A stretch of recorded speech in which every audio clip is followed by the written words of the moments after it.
Hello, everyone. I'm Jim Garrison. I want to welcome you to this session of Humanity Rising as we complete a 5-day program on the technologies of hope. As we get going today, I just want to note a milestone for Humanity Rising. This session marks the 600th session that we have convened since we started on the 22nd of May, 2020. When I think back to the spring of 2020 with the pandemic and lockdowns and social distancing and masks and all the fear and trembling that we had as a human species in the face of COVID-19, and we at Ubiquity University were just trying to figure out something that we could do to just offer goodwill and solidarity as we were all in lockdown, not knowing whether it was going to last for a couple of days or a couple of weeks, then it was a couple of months. And then as the pandemic continued, we continued, and here we are on the 9th of December, 2022, still going, 600 sessions strong. So I want to thank everybody who's participated and supported. I want to thank the staff at Ubiquity University, who from the very beginning basically volunteered their time. We were all working full-time doing, university work, and then all of a sudden Humanity Rising began to emerge. And a couple of us said, well, we'll just sort of volunteer here on the side. Little did we know that little idea was going to get in some ways bigger than the university, and that the brand would become more extensive and globalized, and we'd have, I think, now over 350 co-sponsoring partners. We've had over 2,000 speakers and hundreds of groups that have convened panels on virtually every conceivable subject in which the human community is engaged. So I want to just note that and appreciate it. And we thought that a good way to celebrate our 600th session is to acknowledge the birthday of Stan Pokris, who from the very beginning, 600 sessions ago, has been a supporter and has been beavering away, I would say in a Herculean way, to catalog and archive each and every session, each and every speaker, so that we have a complete catalog of every person who has appeared, all the subjects, they're all cross-referenced. And so because it's Stan's birthday today, and on the 600th session of Humanity Rising, Stan, if you could open up your video and show yourself, would love to just have you say a few words. And I don't know whether, with people in over 130 countries, we could sing a coherent happy birthday. But all we can see is your chest. We can't see your face. Yes, I know. I'm organizing so that there's enough light for me to be seen.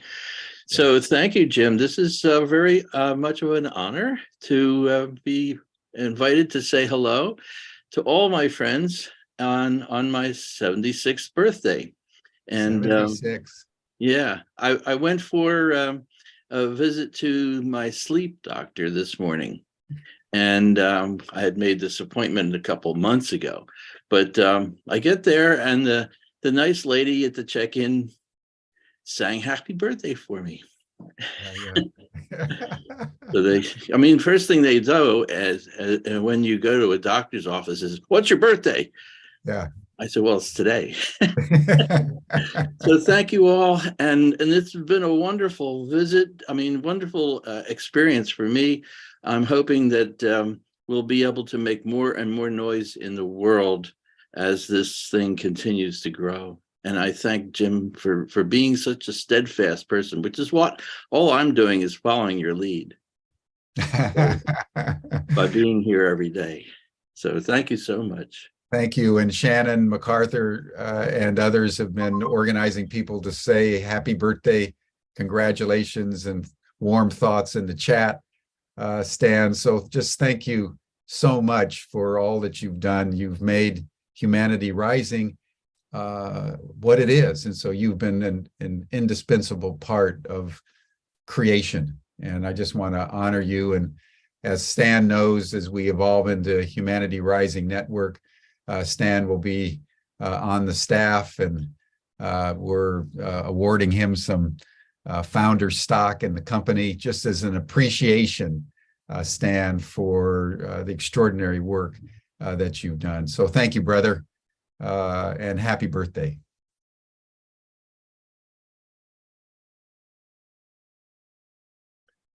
It's a wonderful thing to celebrate a great life. And it's a wonderful thing to be celebrating all the goodness in the world.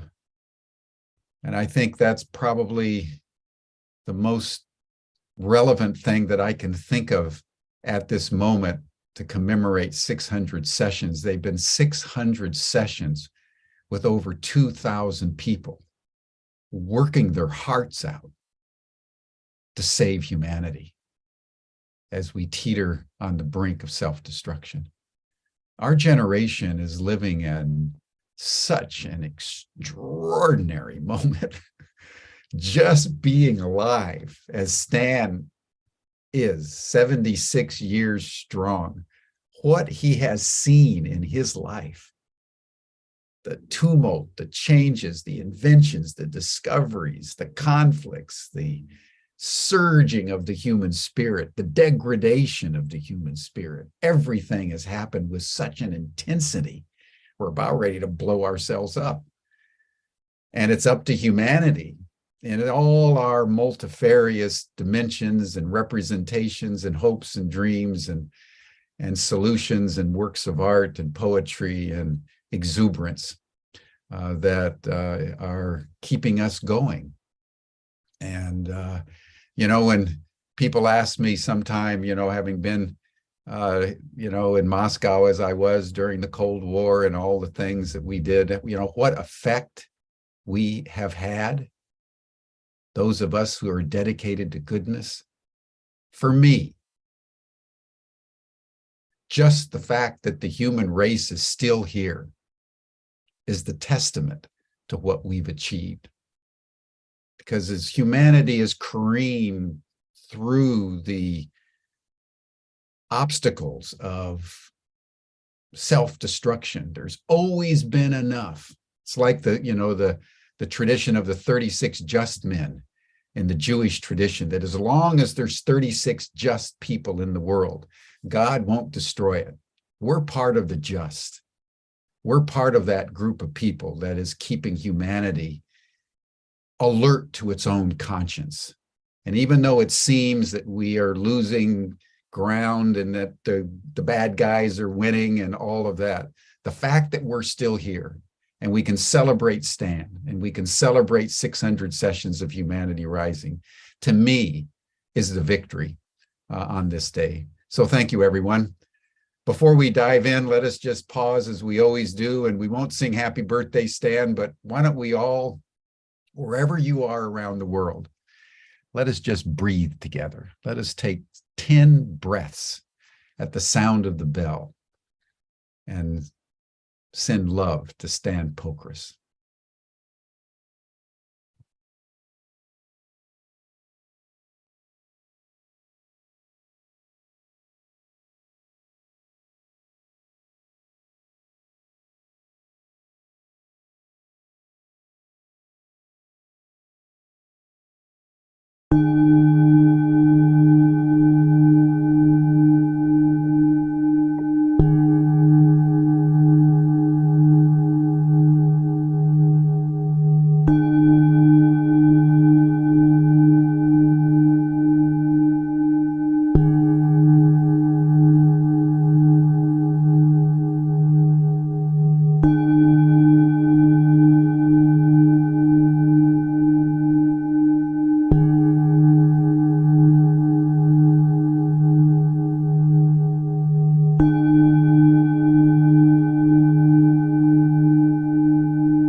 Thank you, everyone.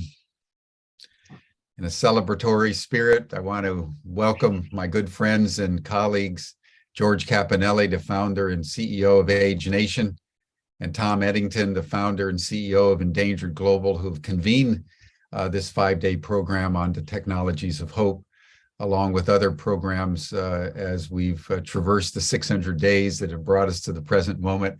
So George and Tom, thank you. I turn the program over to you.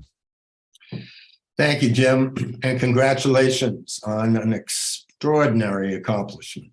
The fact that you're still smiling and sitting in the trees after 600 days is, quite extraordinary. And the reason we're here, and many others, is because you've had the courage and the discipline and the willingness to keep staying on the side of those just men,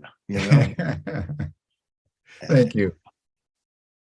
So today is our 5th day, and I'm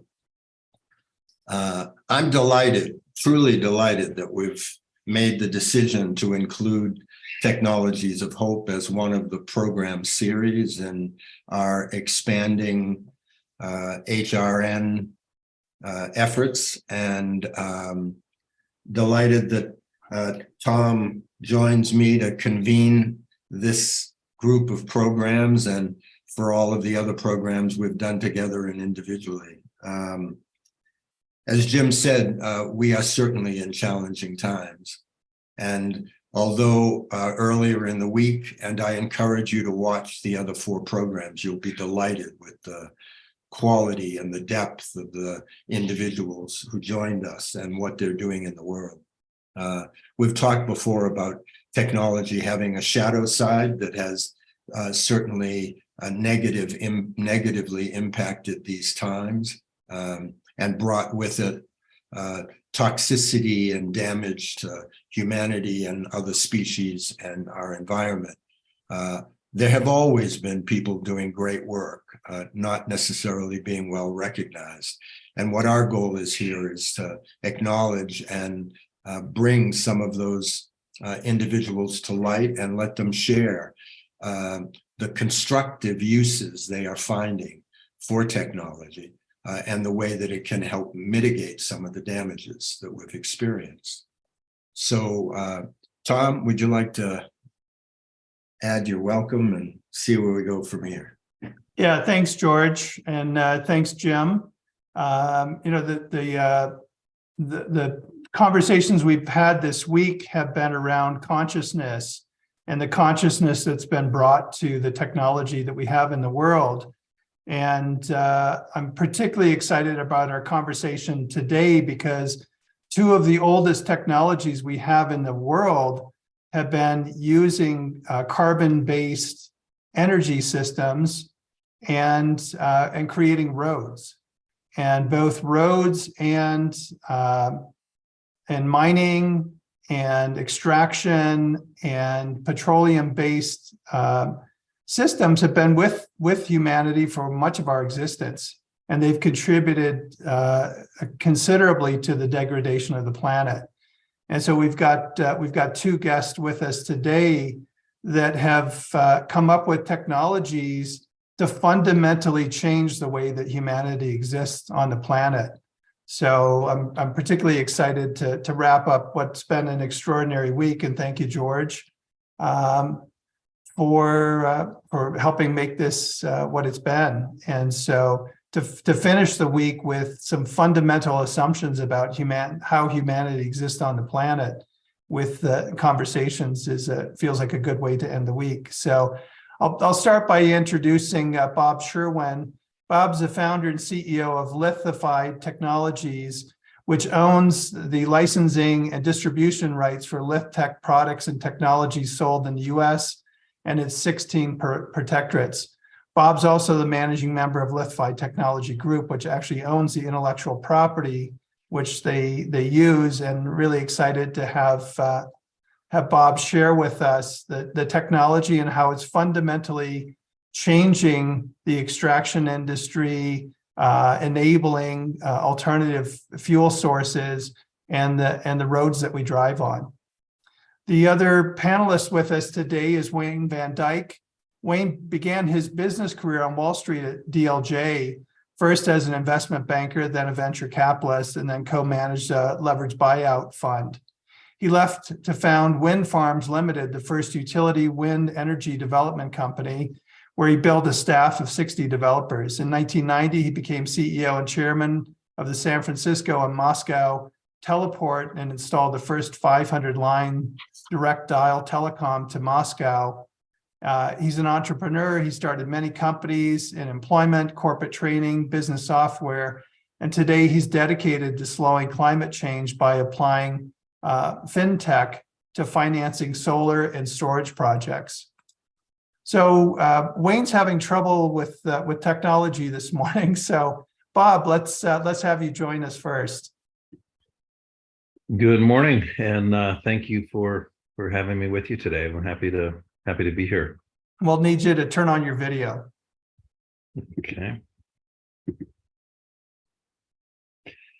I'm in Hawaii today, and it's still dark outside, and I don't know how well this is going to work because I can't even find any more light in the room here. So how good this is going to be. Well, we can see you and we can hear you. So why don't you share a little bit about your background and LithTec and the technology? Okay. Well, my background is actually not at all what I'm doing now. I was a real estate developer for 20 years, and it was in that career that I was looking for a green road technology on a development that we're doing that's a green and sustainable development, and it led me to this technology, which has gone through a lot of iterations and changes since we started, and we're 11 years since the company started, and started out with a technology out of Canada that ultimately did not work, and I had found out that there had been a lot of attempts at what we do, but according to the DOT product evaluation programs, there's not one of them that had ever made it a year without failing in terms of when the monsoon seasons hit and freeze thaw in the winter time and so forth, that they would come apart. So it took us 7 of the 11 years just in R&D and literally thousands of tests to find the combination of how to get the technology to work in literally thousands of soil types. When you look at soil and really what this technology is, we've trademarked the name as nature's concrete. And the term lithification is a term in nature where soil turns into stone over tens of thousands of years, where sand becomes sandstone, clay becomes slate. Every kind of rock that's out there started out at some form of soil, and with naturally occurring minerals that come together with heat, pressure, and time, they eventually become stone. And so our technology, we took, a page from Mother Nature and tried to figure out what are these naturally occurring minerals that come together with heat, pressure, and time to have this occur. And we came up with some accelerators that enable it to happen in 24 hours. And so the technology is called accelerated lithification. And so we have been able to apply that technology across a spectrum of thousands of soil types and now into mine tailings that don't really even resemble soil anymore. For example, the Rio Tinto tailings look more like gray talcum powder, and they've been processed with strychnine and acids and different things to extract the precious metals out of the soil. And so what's left is more like a very lightweight powder. And a good wind comes along and they can end up, hundreds of miles away. And so to have a way to bind those tailings up and keep them from becoming airborne particulates, what a lot of the mining companies have done is build reservoirs and submerge them underwater. And today there's 180 million tons of tailings that go into water bodies every year. And that's 1.5 times all the waste going to all the landfills every year. So it's a huge problem. And when they go into reservoirs, they can leach into the water tables. And what has happened 5 times is the dams have broke, because they don't build concrete dams like a Hoover Dam or something like that. They actually stack the tailings and use the tailings to try to make the dams out of that. And 5 times those dams have broke. And the last time happened in Brazil, killed 298 people, and was an environmental disaster. So we were able to turn those tailings into virtually concrete and pass a test that the EPA has called the synthetic precipitation leaching procedure test, which means nothing is leaching out into the environment. And so that's the application we use in the mining industry, and we have other applications that we use for roads. And in the road technology, basically the saying in road construction is the roads wear from the top, but they fail from the bottom. And so typically what happens in road construction is base course goes underneath the roads, and base course is just fractured aggregate and sand mixed together, and it's compacted. They put moisture into it and compact it at optimum moisture content to make it as hard as possible. And then they put the asphalt on top of the base course. And the roads are all designed based upon the weight loads for those roads. And 40-ton trucks have extreme wear and tear on the roads. According to the DOT studies, every single 40-ton truck is equivalent to 10,000 automobiles. So when you look at today's shipping with Amazon and Walmarts and Costco's and Targets, it's an unprecedented number of 40-ton trucks on the highway today, 15 million. And so that's the equivalent of 1.5 trillion cars on the roads. And so it's the foundation of the roads that are giving way. And when you hear about America's crumbling infrastructure, it's because of that kind of weight load. So what this technology does is it brings extreme load-bearing capacity into the foundation of the roads. And so in simple terms, there's many different tests that the DOTs use. One is called resilient modulus, but base course has 25,000 PSI modulus. Asphalt has 500,000 PSI modulus. LithTec has the ability to turn the base course into 1.5 million PSI modulus. And so what we have found is that it's actually better to match the same strength as the asphalt at 500,000, because if you make it harder under the asphalt will actually break down faster. If you match it with the strength and the permeability, because water will slowly pass through the asphalt. It's called low and slow permeability. We matched the permeability and the load-bearing capacity of the base. So now every inch of the foundation has the same strength of asphalt. So if that road was designed to have 6 or 8 inches of asphalt on top of it, and you have a foundation that's 8 inches of LithTec, it's the equivalent of 8 inches of asphalt before you put any asphalt on it. So now you can reduce the pavement design to the minimum that they can, a lay down machine can put it down as 2 inches. So you just reduced the thickness of the asphalt from, say, 6 inches to 2, which is a reduction of 2/3 of the greenhouse gases it takes to make that asphalt. And so, and then the base course itself, to do what they call a county standard of 24 feet wide and 6 inches deep of base course, takes 187 truckloads of base course per mile.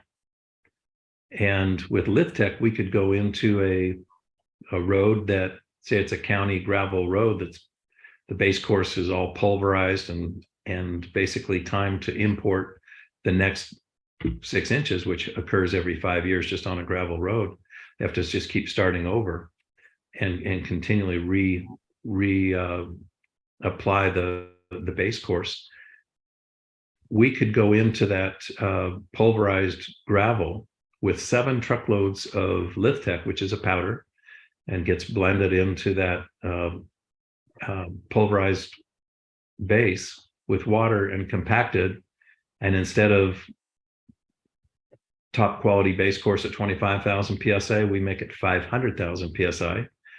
And instead of asphalt, you can put a 1-inch layer of chip seal on top of that, which normally would not last very long, but when you put it on top of LithTec, it'll last as long as asphalt for 25 cents on the dollar for the counties.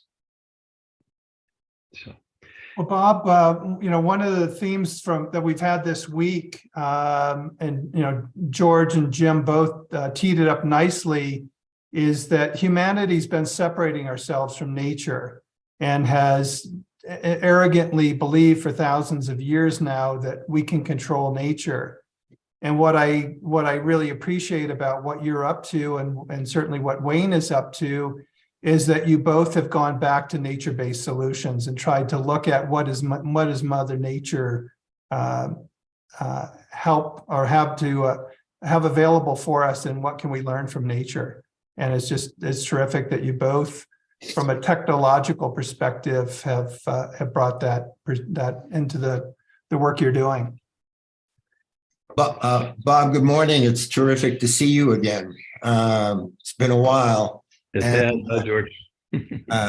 If you get a chance, when you get a chance, if you could move a little bit to your left, that light would probably add a little bit more, and we can begin to see you in the early morning hours. I also want to tell our viewers that Bob and Tom and I all live in New Mexico, and Bob and I both live in Santa Fe, and it's amazing the number of roads here. Santa Feans pride themselves on having a lot of dirt roads in their community, and yet this is a target-rich environment for you, and I would sincerely hope that the city and the town eventually, and the county, wake up to the reality that sending truckloads of gravel and graders out every several weeks to regrade roads and to prevent washout could use all of the wonderful products you have. And I keep insisting that they call you. I don't know if they're doing anything in that particular regard.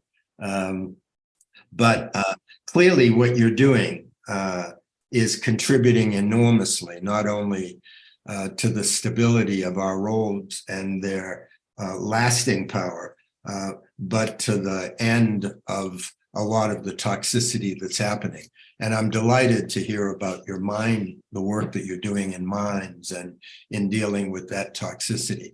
Tom, maybe we should bring Wayne in and next, and then we can open it up to a broader dialogue.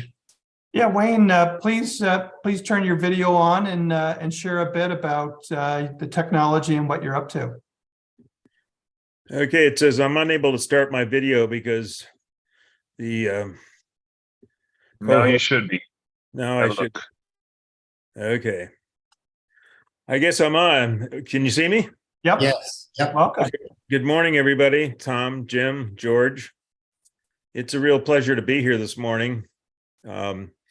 We all have a big challenge in front of us, which is to hopefully slow down climate change.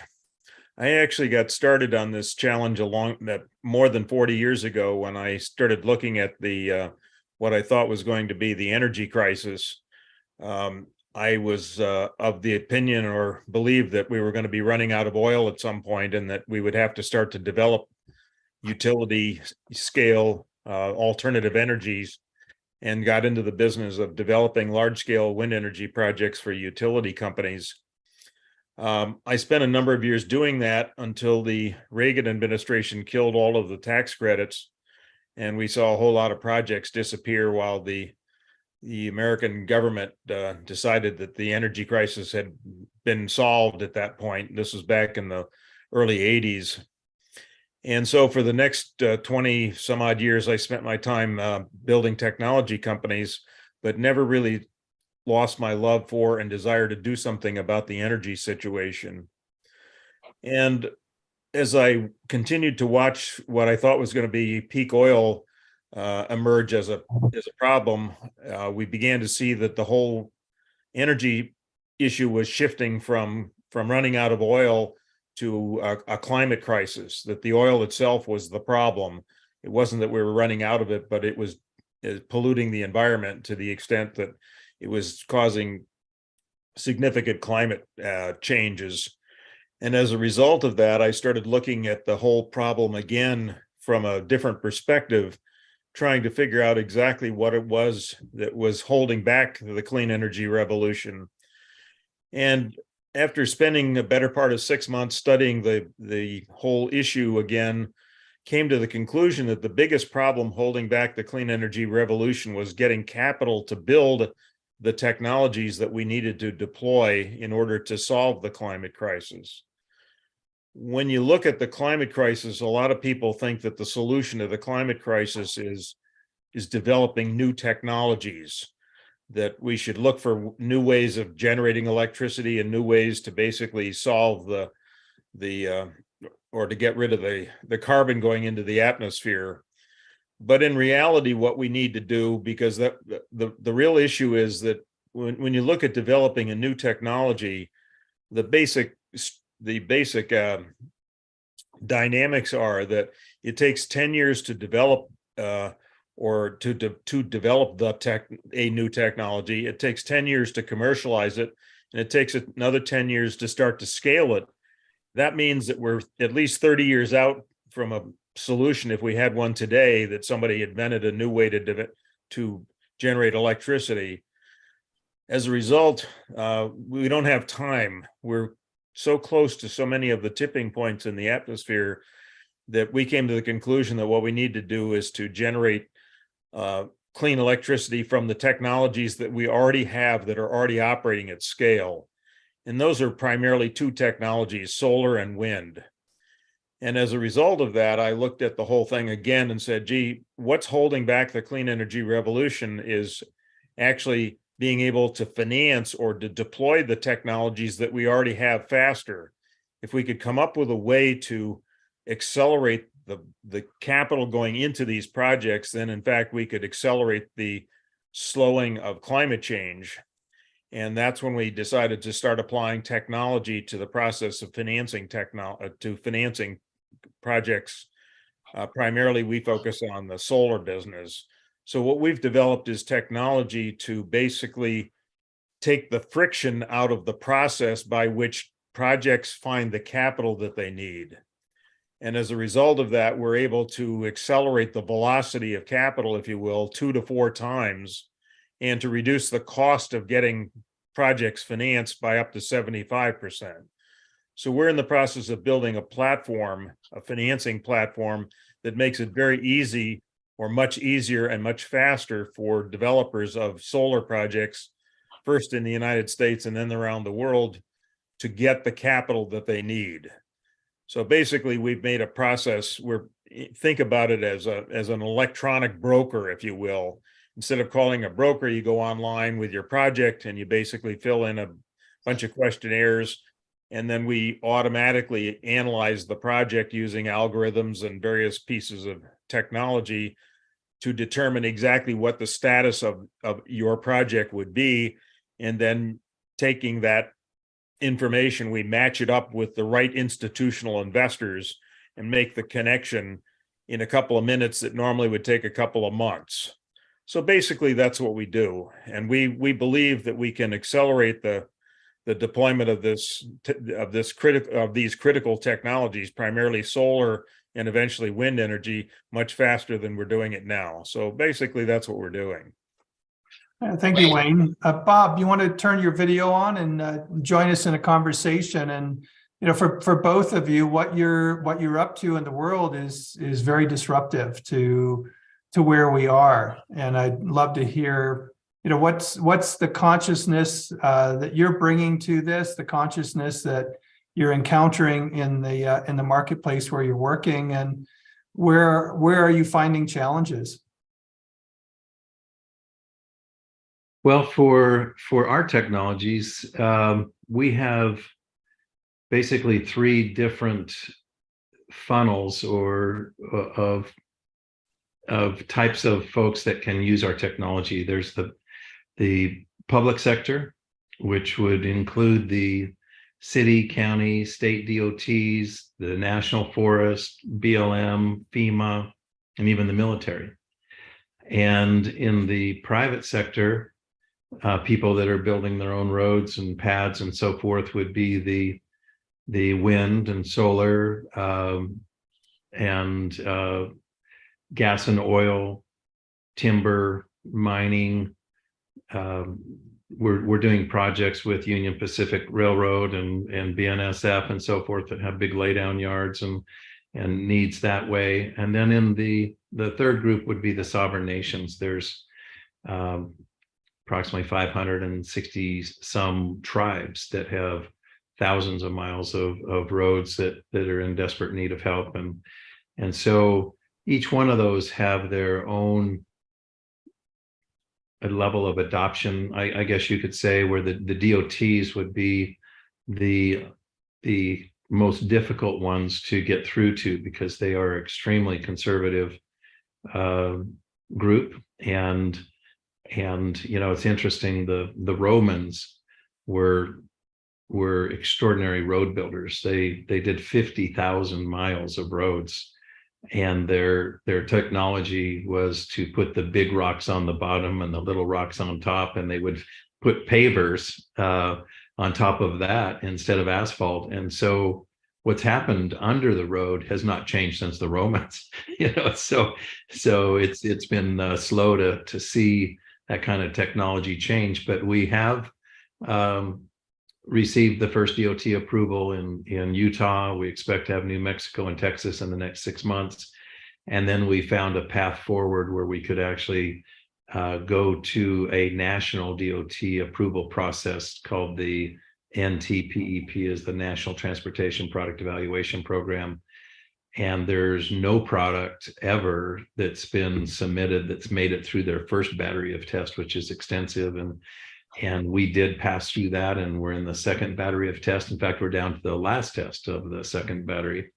And so we expect to see, they have 45 of the 50 DOTs are members of AASHTO, and we expect to see those approvals here within the year and maybe sooner. So, and the issues with roads are far bigger than Santa Fe. They are global problems. And so when we went to the DOTs, they said, similar to what he was just describing, 10 years, and there to go to market and to scale and so forth. It wasn't too far off with the DOTs. There was a 3 to 5 year wait list to get into the product evaluation program. And then they want to see roads that are 3 to 5 years old before they will even evaluate them. And so alternatively, they said, go build some roads. And once you've got, 3 to 5 years, then come talk to us. So we're at that stage now where we have roads that are over 4 years old. And some of those roads, one in particular that has only chip seal, that's kind of the challenge is when you're starting with counties, they don't have the budgets to do asphalt. So chip seal typically will only last 3 to 5 years. If you have a lot of heavy weight loads on it, it could be gone in a couple of months. Well, we built a road where a trucking company is based, where they have 500 40-ton trucks that leave and come back every day. So 1,000 40-ton trucks is like 10 million cars on that road a day. And that road is 4.5 years old, doesn't have a crack or pothole on it. And we've had people fly in from India to see that because they can't even believe that that's possible. And they're building 250,000 kilometers of roads right now. We think our $1.2 trillion infrastructure bill is huge, and it is. India has a $18 trillion budget right now, and just for the road portion, it's five trillion. And so they're really aggressively putting in a lot of roads and looking for new technologies right now. Bob, you mentioned, some of the impediments in terms of timing and length of roads and all the rest of it. How scalable is your process, and how much would greater public exposure to its merits benefit the funding process? Yeah, good question.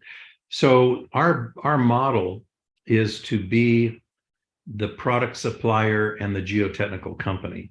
So we have a state-of-the-art geotechnical lab and teams of geotechs that perform all of the testing. One of the things I didn't mention is our product is customizable, and every single project that we do is a different formula for the material that we're working with. I don't know of any other company that customizes their formula for every single project.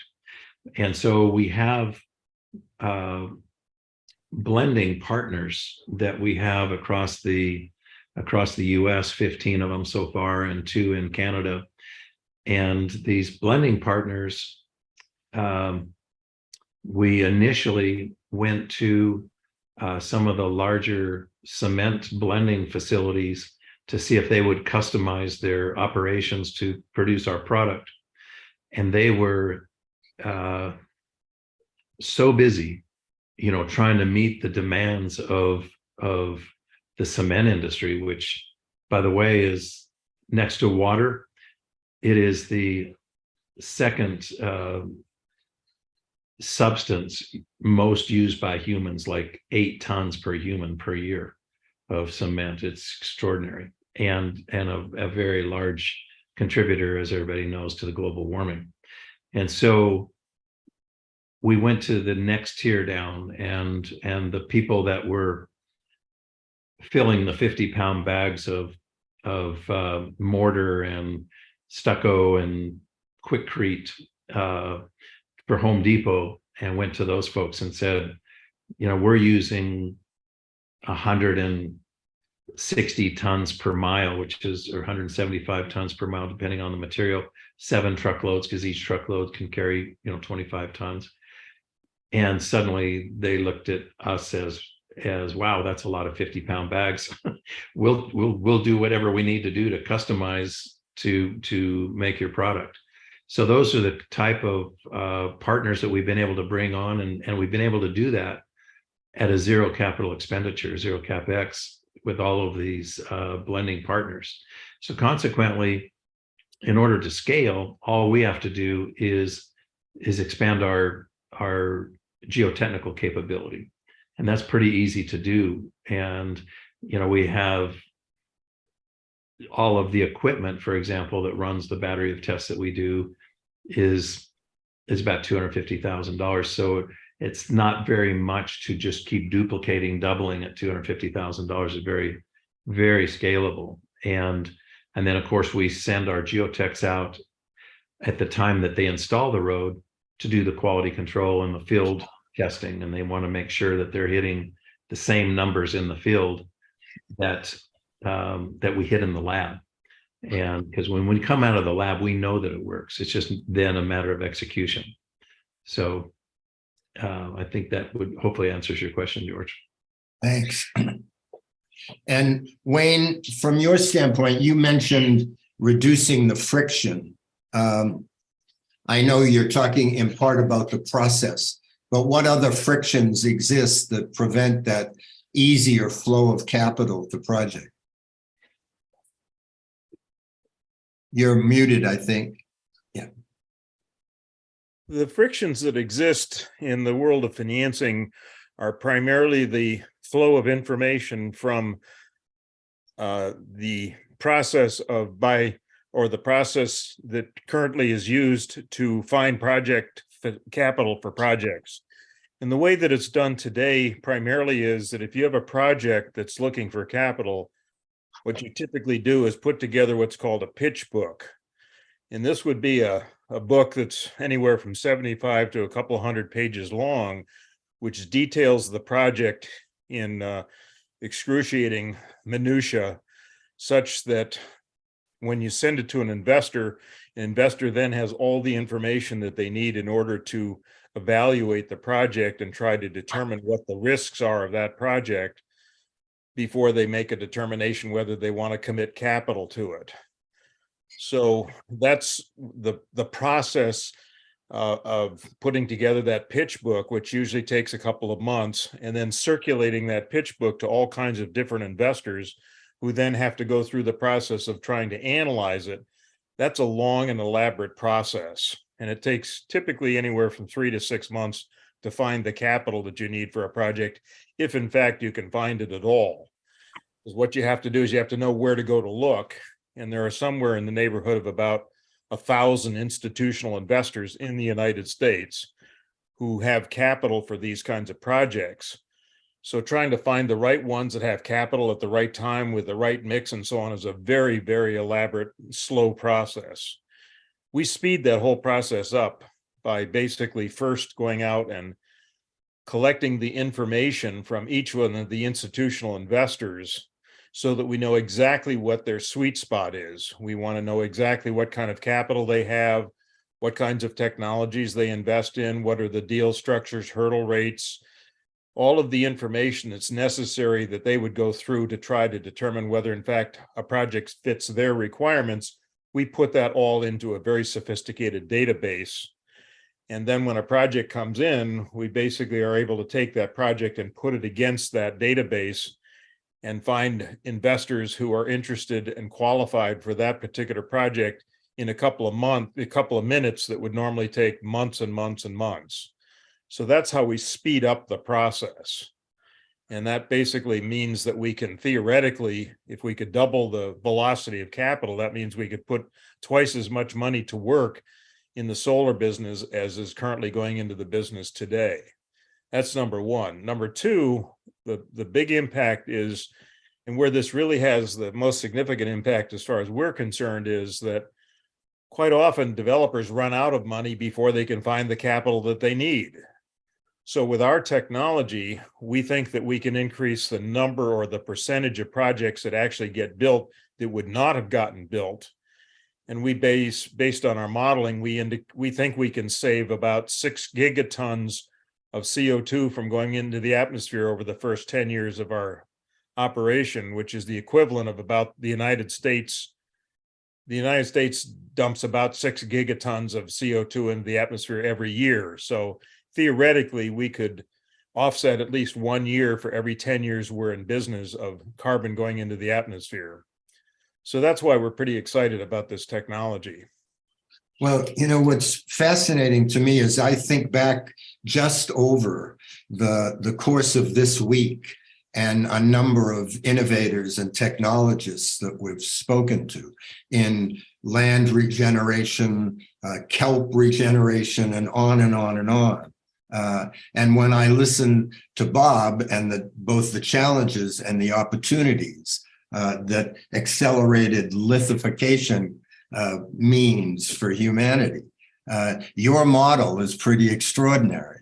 And the question is, what would it take to create models like that for a number of these extraordinary opportunities? I mean, the folks that were on Monday talked about how the kelp process could literally feed humanity if it was developed and scalable. The same with different land regeneration projects. So it seems that just with the folks that have been on this week, we have the possibility of contributing so enormously to what's ahead and to provide terrific opportunities for investors who want to invest in the future. So what would it take, Bob, in your industry, or Wayne, what would it take to expand that model to cover these other needs? Well, in our case, one of the other applications that we are coming out of a 1-year study that will actually have the white paper next week is with all of our technologies we've had substantiated by Los Alamos National Laboratories. And we're just completing our 5th year in a row with them. And algae biofuel is a interesting opportunity for a renewable fuel. And Los Alamos and India are the 2 largest biofuel research centers in the world, and they've been doing it for 18 years. And when they started the algae biofuel, it cost them $130 a gallon to produce jet fuel. After 18 years and who knows how many millions of dollars, they have that down to $8 a gallon at the moment. Their goal is to get to $5 a gallon. And they see this not for the cars, because they see the industry going to electric, but they see it for jet fuel, ships, to power ships, and the 40-ton trucks that are shipping product around the country. And so they have diesel and jet fuel. And what's interesting about algae is it consumes carbon dioxide to grow. It's what it eats to grow. And so the first place they would put these algae biofuel raceways where they're growing the algae would be around coal burning operations and places that have extreme carbon dioxide. And so the ponds themselves are only 10 to 12 inches deep. And the reason is that photosynthesis takes place in the top foot of water. And the raceways are like an oval track where they have paddle wheels that move the water around the track. And what lines the ponds are plastic and synthetic liners, which are made out of fossil fuel. And of course, the whole industry is trying to get away from fossil fuel. And the downside with the pond liners is that because of the intense UV light that takes place in the top foot of water, the UV light breaks down the plastic and it disintegrates. And when they scale, right now these raceways are only like 100 feet long or something like that. But to scale, they want to go to 10 and 50 acre areas that have raceways. And so out of the $8 a gallon, currently 50% or 50 cents on the dollar, $4 is the pond liner. So we were approached by Los Alamos saying, what if you could build LithTec earth liners that would have no fossil fuel, would have no way that the seams come apart like with plastic, doesn't break down by UV light. And if you can help bring the cost down to $5 a gallon, which jet fuel right now is over $8 a gallon already, but if you can bring the cost down to $5 a gallon, they would need 121,000 square miles of pond liners. which is the size of New Mexico, to put all over the country. And it could be the replacement for fossil fuel, and it burns at 50% less fossil fuel than fossil fuels greenhouse gases. So anyway, it's an opportunity to create a new fuel that, and every 21 days it's turning over, growing a whole new batch. So it grows very quickly and produces something that's sustainable. And could a funding process in your area, like the funding process that Wayne and his team have developed, how would that serve what you're trying to do? Tremendously. We have 8 different verticals, or 8 different technologies right now that we need to get from the laboratory, from Los Alamos, into the field. And as Wayne was saying, the biggest challenge for new technologies is people can run out of money before they can get the technology developed. Pardon me. And I know there's a lot of institutional investors looking for ESG, environmental, social governance type of investments to make. And we're certainly seeking those kind of investors. So would like very much to see what we could do to help bring in the funding necessary. Yeah, I think one of the interesting things, we had John Montgomery on a Humanity Rising program a couple of weeks ago during COP27, and John was sharing that most companies, something north of 90% of companies, have set a goal to get to net zero, but they don't have a plan in place. And oftentimes the excuse they use is the technology isn't there, the alternatives aren't there. And what's fascinating for me with the two of you and your business is you actually have technological solutions, and the industries definitely need them. And yet, I suspect, to George's question, if companies will actually go from having a goal to actually having a plan, to when they get to net zero, it's going to create the market opportunities to provide the funding and the demand for your technologies. And so it's almost there's a catalytic change that needs to happen in the boardrooms, where companies are moving from having a goal to actually having a plan and creating the urgency. And Wayne, I know you have your hands full, obviously, doing what you're doing, but is there a way that you could conceive of that there could be additional pathways for other industries that could do the same things, and perhaps with a whole set of investors that may not be focused or available when it comes to solar or wind or whatever it happens to be?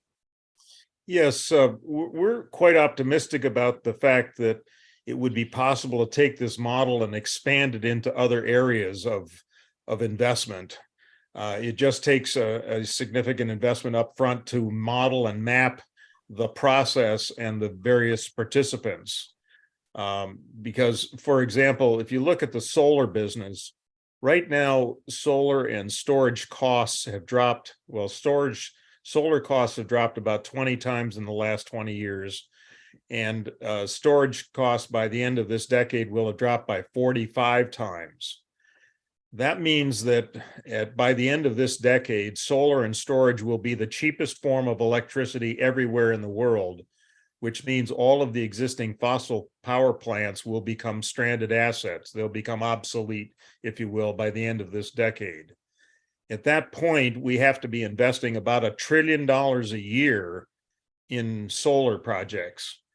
Well, that's an enormous amount of money that has to be moved from various pools of capital into projects that'll be in the neighborhood of somewhere between 50 and 100,000 projects a year. You can't do that manually. You have to start to use information technologies to make that capital move quickly. To model the same kind of thing in other areas for developing new technologies, for example, we could facilitate or speed up the process of capital formation much more quickly but it would take a significant investment up front in modeling and doing the mapping of the process and then putting that into software so that it could then be deployed. Well, it's interesting. The other question I have is, are there nonprofit compatible structures or associations that could be put together to change public awareness? I mean, we're just scratching the surface here, and there are other organizations that are also trying to bring to public attention the terrific work that's being done. But it seems to me that that's a factor that could also help influence businesses and what they do and others. If we could educate the public as to these extraordinary benefits that can come to humanity as a whole with these innovations. When I think of what today we are literally flushing down the toilet with donations from individuals to political figures in order to get elected. I mean, what did we spend? Hundreds of millions and billions of dollars just in the last election. Imagine what would happen if some of that money could go to providing the modeling or increase awareness about all of these things, You're preaching to the choir. Yeah, I know. Yeah, I think to your point, George, one of the organizations that's been around for about a dozen years is called Our Children's Trust. And it's a group of 16 kids that are suing the state of Oregon and other states and the federal government here in the US, and children outside the US who are suing governments, either state, local, or national governments, for stealing their future. And it's creating an unexpected and tremendous amount of pressure on our public officials to look at our policies around energy and climate change, or what I refer to as climate disasters. So that's one arena in the nonprofit area where there's an unexpected voice, very much like a Greta Thunberg and some of the other young folks who are really finding their voice. And that it's the Gen Zers who may actually make the market opportunities possible. I wonder as well if some of the other environmentally focused organizations, Sierra Club and whatnot, couldn't be brought into this picture and invited to start sharing information about the stuff that's going on. I mean, they have great constituencies, their leadership is conscious, but I've never heard of one of these organizations talk about organizations that actually have solutions to the issues that they're trying to address. Yeah, unfortunately, with many of those organizations, they've gotten big enough and their budgets are large enough that they're now dependent, and so they're not willing to take what they perceive as the political risk to alienate some of their constituents. Yeah. What's next, Wayne, Bob? What's next in the evolution of the good work that you're doing? Well, we're at the place right now where we are trying to bring these technologies to the market. The road technology we have successfully been turning over for 4.5 years.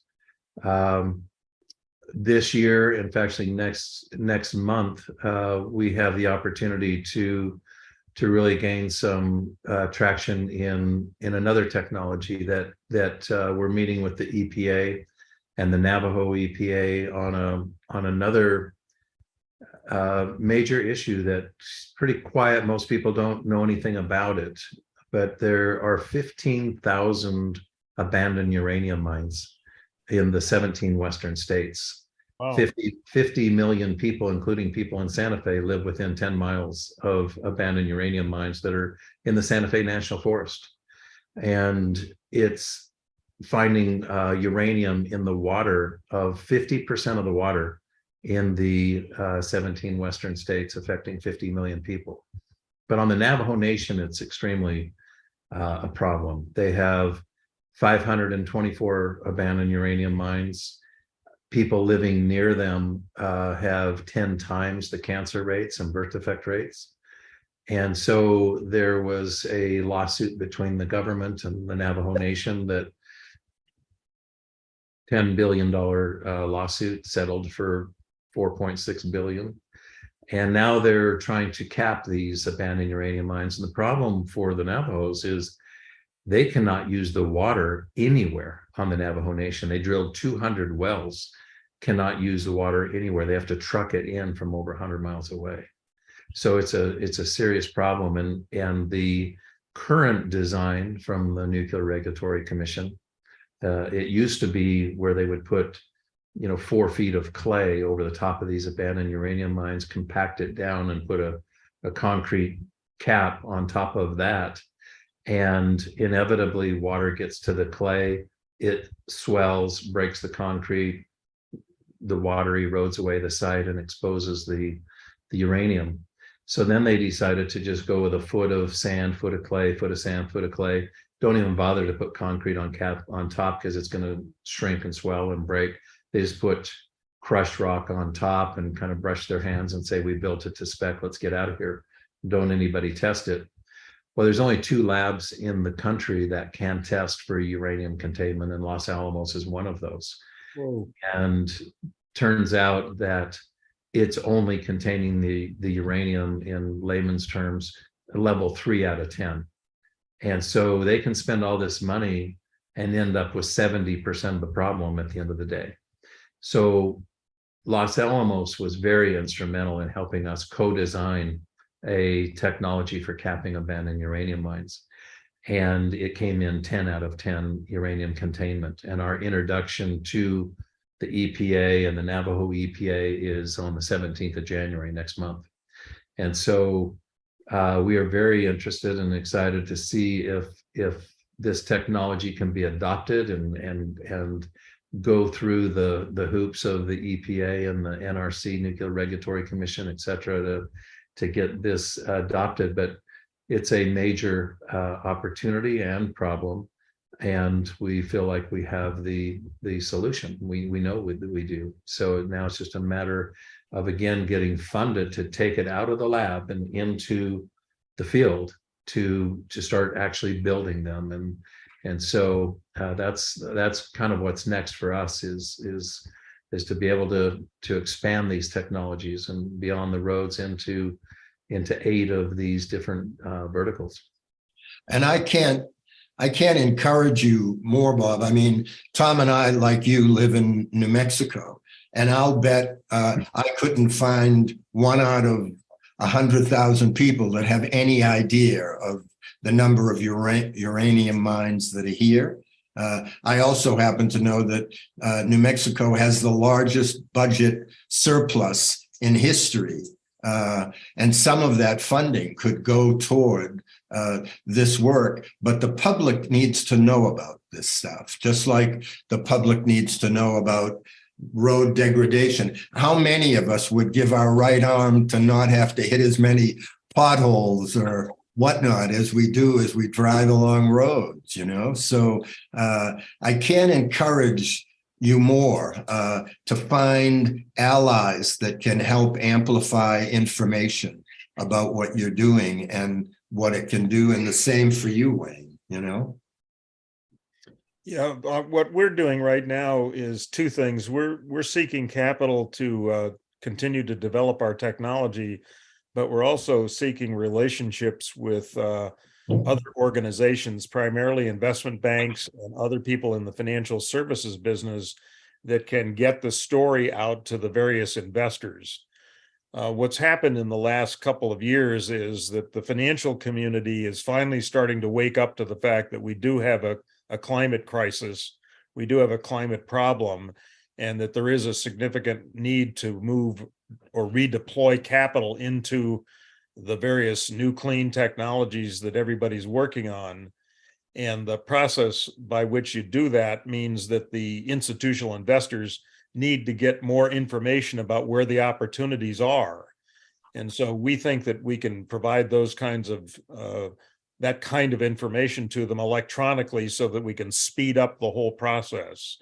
So there is a significant opportunity here to use technology information technologies to move the capital and move it to where it needs to be, and to educate the institutional investors about where the opportunities are, like the ones Bob has got and the ones that are happening in the solar and wind and all kinds of other industries right now.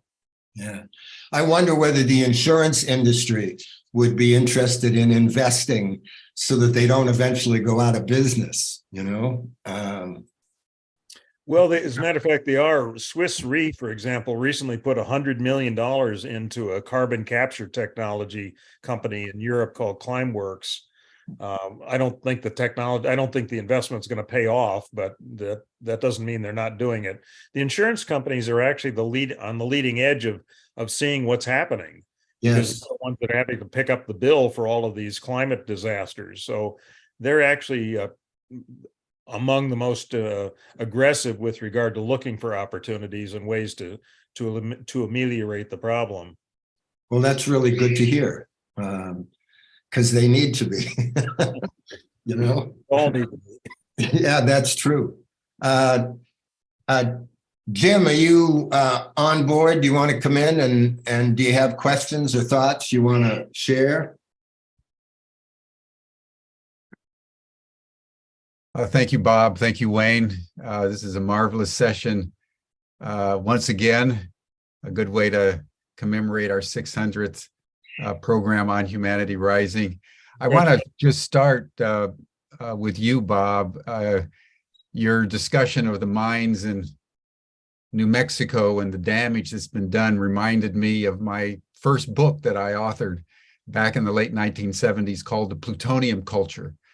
And the thesis that I offered, which was quite controversial at the time, was that more people have been harmed and killed by nuclear power than nuclear weapons.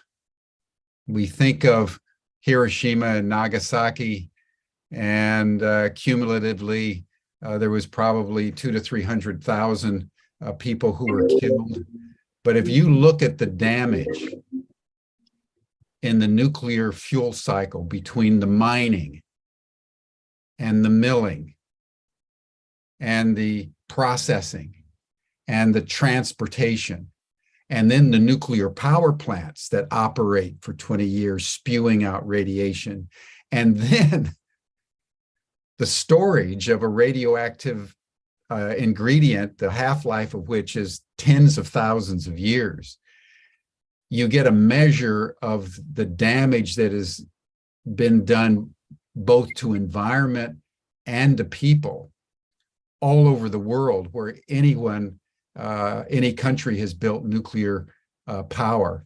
So I just want to thank you for bringing that in, because there's a resurgence, whether it's Bill Gates or Elon Musk or these technologists who have the public attention, that are talking about kind of, if you want to go clean and off fossil fuels, nuclear power is one of the key kind of new technologies that we should be employing.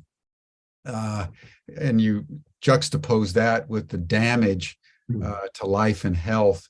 It's a preposterous proposition. And so I just wanted to bring that in. You just warmed my heart, because I hadn't thought about the Navajo. I did a couple of actions actually in Navajo land, civil disobedience and so forth, back in the late 1970s. And in Oklahoma, we shut down the Black Fox nuclear reactor outside of Tulsa, with the largest civil disobedience I think ever convened in the Southwest around nuclear power. So I just wanted to acknowledge your remarks and just wonder whether you or Wayne or anyone wants to just comment. Actually, it's really interesting you bring up the plutonium, because there's a group of 16 scientists, 2 of the top scientists from 8 national laboratories, that are on a task force right now to go into some of these Superfund sites and figure out the best available technologies for the cleanup. And one of the biggest disasters is Hanford, Washington. Oh, totally. And Hanford is a 520 square mile area that the government went in the 40s during the plutonium, effort to, like you said, to, way more people have been damaged and harmed and killed, and not to mention the environment than any nuclear weapon. But in Hanford, the estimated, well, first of all, what they did is they condemned an entire town, every home, every business, every school, bought by the government, and everybody had to leave. And they started mining plutonium in this 520 square mile area. Well, today, it is perhaps the largest Superfund site. It's estimated at $660 billion to go in and clean it up. Jeez. And this task force of 16 top scientists just named LithTec as best available technology for the cleanup. And the technical term BAT is best available technology. And the second one, and there's white papers written on each of these, is Moab, Utah, similar disaster with uranium, not as big as Hanford, but still another environmental disaster that most people just are not aware of, the kind of damage that these things have caused to the planet and to the people, and the people that were involved in the mining, and their deaths and health issues and so forth that all of this has created. Is just amazing. Yeah, it's I wonder, I'm sorry, I wonder if you've mentioned 3 white papers during the course of our conversation today. Would it be possible to make those available to Humanity Rising so we can put those on our site, not only for people who are in the chat, but for people who are listening, so that they could write in and get copies of those 3 white papers? Would that be possible? Yeah, absolutely. There's our 7th white paper will come out before the end of the month. And a lot of them are already on our website at LithTec, LithTec.com. And but we can certainly make sure that Tom or yourself gets those, and you have a way to reach your audience as well. Oh, terrific. Thank you. Go ahead, Kim. I'm sorry, I didn't mean to interrupt. Yeah, no interruption at all. The larger question I'd like to put to both of you is along the following lines, and I'm speaking as an activist for at least 40 years now, who've been arrested multiple times, done actions all around the country and globally. In the 70s and in the 80s, we knew about solar power. We knew about the harmful effects of nuclear power. We were on the streets. We were in the news. We then had 3 Mile Island. Then we had Chernobyl. We've had many, many opportunities to develop solar power much more expeditiously and at scale. And we haven't done it. And I'd like to probe that with both of you, because I think there's a tendency to believe, well, if you just make the technology available or you educate people more, then they're going to draw the obvious conclusions. But that doesn't appear to have been what's happened. There appears to be vested interests that are actively opposing the development of solar, actively opposing the development of even well-built roads because of money, power, and corruption sort of on the other side. And I'd love to have both of you speak about that, because we're really now no longer even in the 11th hour. We're in kind of the hour where it may already be too late. And our rhetoric, as I've experienced it in the last 40 years, hasn't changed much in the environmental movement and on the progressive side. So as two guys that, that have been in the trenches for many, many years, easily as long as I have, how are you understanding the moment that we are in, and what kind of changes in the environmental and progressive movement need to be made in order to make the difference we must make for humanity to save itself? That's a really good question. And I think it's an issue that we all struggle with all of the time. There's no question about the fact that the vested interests, particularly in the energy, at least in my business, which is the energy business, the vested interests have an enormous hold on the society and all of the decisions that get made, both politically and economically. For example, we know that the oil industries, the oil companies actually started studying climate change 30 and 40 years ago. Their own scientists told them that we were going to have a problem. And to this day, they're still ignoring it and putting their head in the sand with regard to what are we going to do about it, because they run the risk of losing an extremely lucrative business. In the New York Times a couple of weeks ago, there was an article about how the Saudi Arabians are basically lobbying the United States Congress on keeping fossil fuels. So we're up against an enormous amount of capital and an enormous amount of infrastructure in terms of existing vested interests that are attempting to slow down the process. I think that's the number one problem. For example, there's more subsidies given to the oil and gas industry than there are to the renewable energy business. We're still subsidizing the oil and gas industry, which is an enormous business. It certainly doesn't need any more subsidies. And we certainly need more subsidies for the green technologies than we're getting. So until we can change that, it's going to be difficult. It's going to be an uphill fight. So I'm not sure, since we fight this all the time, what gives me the greatest amount of encouragement is the fact that the economics are finally changing now, certainly with regard to solar. The price of solar in most places around the world is already cheaper than oil and gas, but you're still got, these enormous vested interests. For example, Gavin Newsom is still fighting with the natural gas industry to get rid of natural gas in housing, both cooking and heating, and getting an enormous amount of resistance. So it's natural that those people are going to continue to fight hard until something happens. I'm afraid that what's likely to happen is the climate's going to catch us before we make the changes that we need to do. But I need to sign off. I've got another investor presentation coming on in a few minutes. So I would like to thank all of you very much for participating. Thank you, Jim, for the work that you're doing, and Tom and George and Bob. Great work. Love it. Let's keep the faith. Thank you very much. Thank Thank you, you, Wayne. Wayne. Thanks, Wayne. Good luck with the investor. Thank you. Bob, any comment that you would like to make as we draw the program to a close, and then Tom, and then George? Thank you. Yeah, it's a similar thing with the road industry.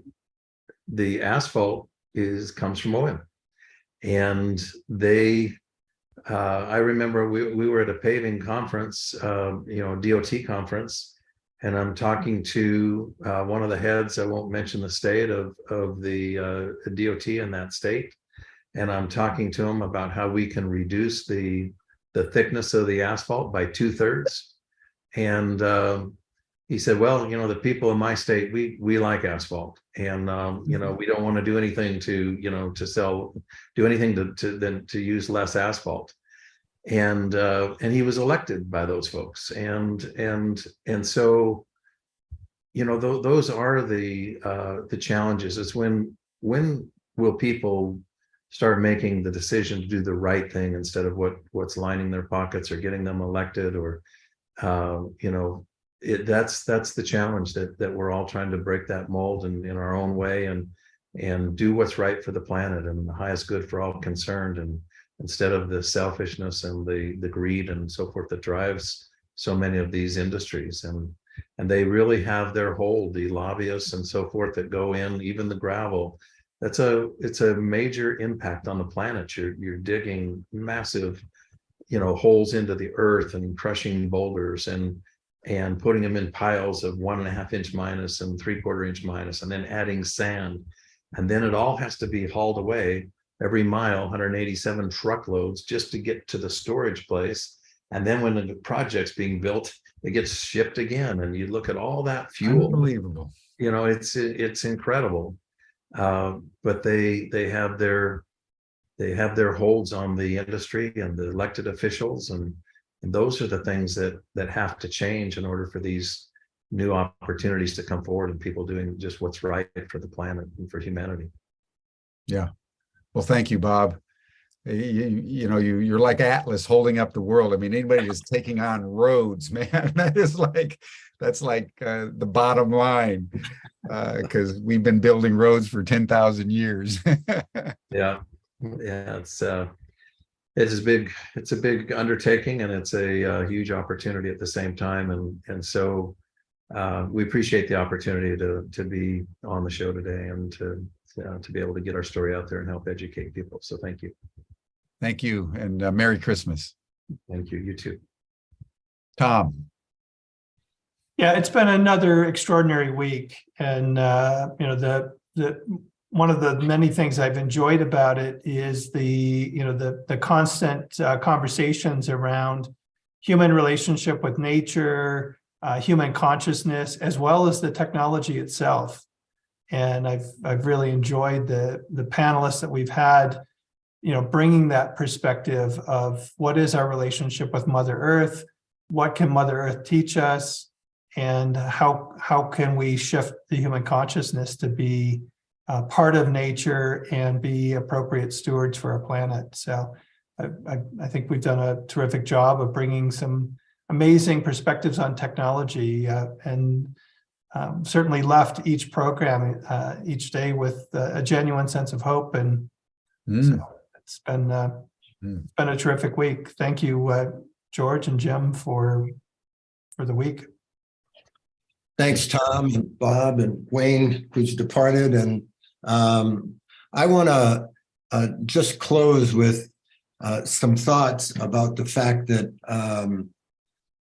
there is a group of people here in this country and around the world. Here in the US, we're called the fifth estate, we the people. And the final truth is, unless we become true champions of regeneration, of climate mitigation, unless we become true champions in support of all of the voices that have been on this week and the many more that are around the country and the world that are really doing their best to help humanity, the other species, and our precious habitats survive, we have to step forward. We have to put pressure on those that we elect. We have to consider boycotts and sit-ins and teach-ins and work slowdowns and general strikes until those who control, those who are continuing to drive us toward the edge, say, look, we can't do this anymore. The people are not behind us. They're not going to buy our products.